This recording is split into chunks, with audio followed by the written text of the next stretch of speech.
Hi, Rich McPherson here with Sharp at InfoComm 2025, talking about our latest introduction, the ePaper CA22. It is a 28.6-inch display designed for sustainable signage.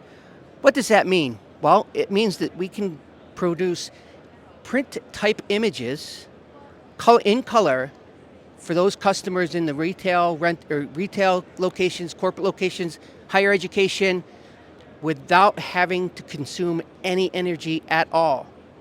That's a fantastic thing to have, as we know we're looking at a green society, so it gives that customer the knowledge that they can do that.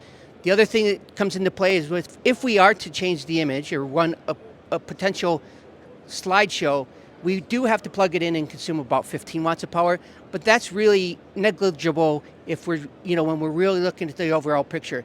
It allows us, because it's only about 1.5 pounds, the different sizes, we have a 13-inch, a 25-inch, and a 28.6, because they really weigh about 1.5 pounds, 2 pounds, they can be mounted pretty much anywhere without all the added cost of installation required when we're looking at a standard LFD type of display. Visit us at sharpusa.com.